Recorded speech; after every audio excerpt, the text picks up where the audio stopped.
दोस्तों इस वीडियो में हम जानेंगे कि स्टॉक मार्केट आज क्यों गिर रहा है। Why stock market falling today. Basically हम स्टॉक मार्केट के अपडेट्स लेंगे। नमस्कार दोस्तों, मैं उमेश त्रिपाठी आपका स्वागत करता हूं स्टॉक फॉर रिटेल पर स्टॉक मार्केट से जुड़ी एक नई जानकारी के साथ। तो जब भी हम स्टॉक मार्केट क्रैश की बात करते हैं तो स्टॉक मार्केट में गिरावट मेनली दो वजहों से होती है और ये दो वजहें क्या हैं। पहली इंपॉर्टेंट वजह तो है इवेंट बेस्ड, यानी कि कोई इवेंट हो रहा होता है। मान लीजिए कि एक सर्टेन इवेंट है जो कि भारत से बाहर हो रहा है लेकिन उसका इम्पैक्ट भारतीय इकोनॉमी पर है। फॉर एग्जांपल इजराइल ने ईरान पर हमला किया तो ऐसी सिचुएशन में इनडायरेक्टली भारतीय इकोनॉमी पर भी कहीं ना कहीं से असर पड़ने की संभावना हो जाती है। अब इकोनॉमी पर असर कब पड़ता है? इकोनॉमी पर असर पड़ेगा जब वॉर एस्केलेट होंगे या आगे आने वाले समय तक कंटिन्यू रहेंगे इजराइल और ईरान के बीच में। लेकिन सिंस ये इवेंट हुआ, इस इवेंट की वजह से स्टॉक मार्केट में एकदम से भगदड़ मच जाती है, जिसकी वजह से मार्केट में सडन गिरावट देखने को मिलती है, जो कि हमें देखने को मिल रही है।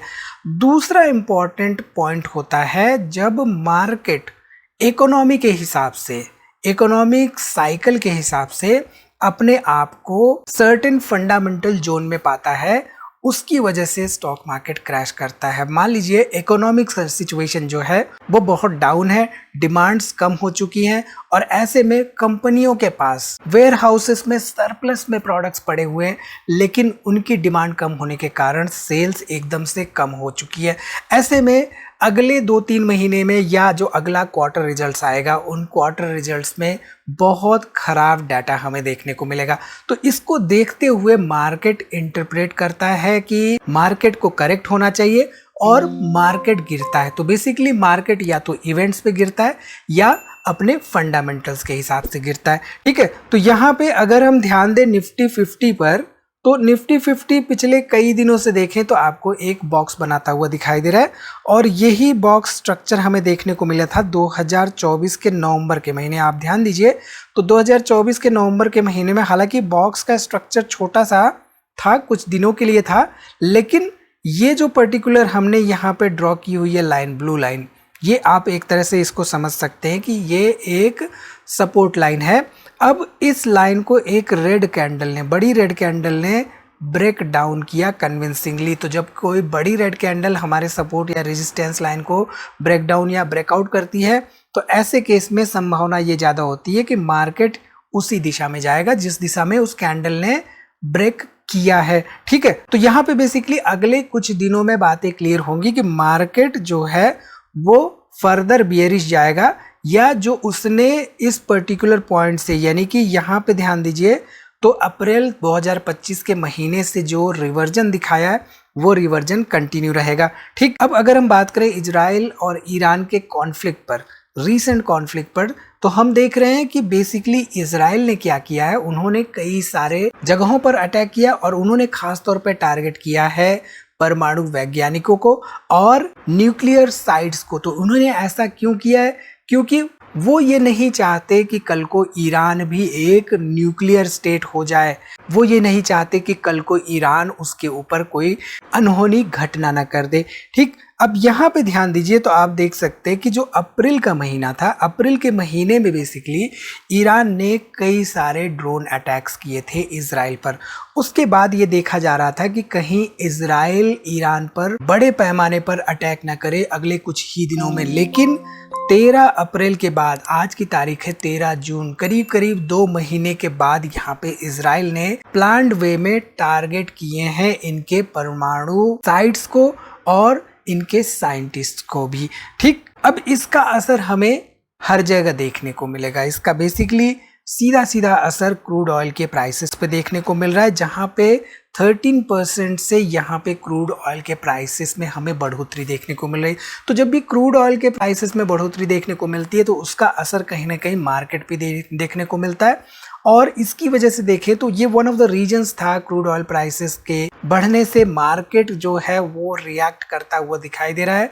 तो क्रूड ऑयल के प्राइसेस से जो बेसिकली जो भी बढ़ते हैं प्राइसेस, तो उसकी वजह से मार्केट पे एक नेगेटिव सेंटीमेंट पड़ता है और ये एक कारण है जिसकी वजह से हमें मार्केट गिरता हुआ दिखाई दे रहा है। इसके साथ ही साथ अगर हम FII DII डाटा देखें तो यहाँ पे FII आप ध्यान दीजिए तो 12 जून को थोड़ी बहुत नेट सेलिंग करते हुए दिखाई दिए थे।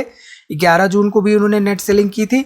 और उसके पहले आप देखिए तो यहाँ पे FIIs कई दिनों से बाइंग करते हुए दिखाई दिए थे। हालांकि बीच बीच में वो सेलिंग करते रहते हैं, बट पिछले 1-2 महीने से अगर हम ध्यान दें तो FIIs हमारे बाई करते हुए दिखाई दे रहे हैं मार्केट में। तो मार्केट उनको बेसिकली बाइंग अपॉर्चुनिटीज प्रोवाइड करता हुआ दिखाई दिया था, जिसकी वजह से उन्होंने बाइंग शुरू की है। खासतौर पे फरवरी 2025 के महीने के बाद यहाँ पे आप देखिए तो पिछले कुछ महीनों में उन्होंने सेलिंग की थी। हालांकि फरवरी 2020 के बाद से यहाँ पे नेट बाइंग करते हुए दिखाई दिए हमारे FIIs। तो बेसिकली जब FIIs बाई करते हैं तो ये एक पॉजिटिव सेंटिमेंट लाता है ओवरऑल इन्वेस्टर्स के मन में, और हमारा मार्केट भी एक तरह से देखा जाए तो उसको एक पॉजिटिव वे में लेते हुए एक अपर साइड में हमें देखने को मिलता है। ठीक है, सो यहाँ पे 2 मेन कारण निकल के आ रहे हैं मार्केट में गिरावट के।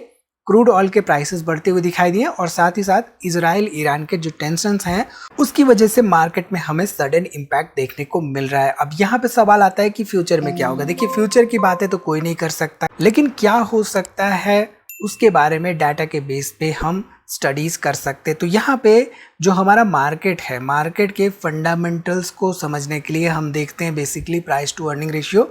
तो निफ्टी 50 का प्राइस टू अर्निंग रेशियो अगर हम देखें तो 12 जून 2025 को यहाँ पे करीब करीब 22 के आसपास चलता हुआ दिखाई दे रहा है। तो जनरली जब 20 के नीचे प्राइस टू अर्निंग रेशियो चला जाता है तो ऐसे में हम कहते हैं मार्केट जो है यहाँ पे अंडर वैल्यूड के आसपास जाता हुआ दिखाई दे रहा है।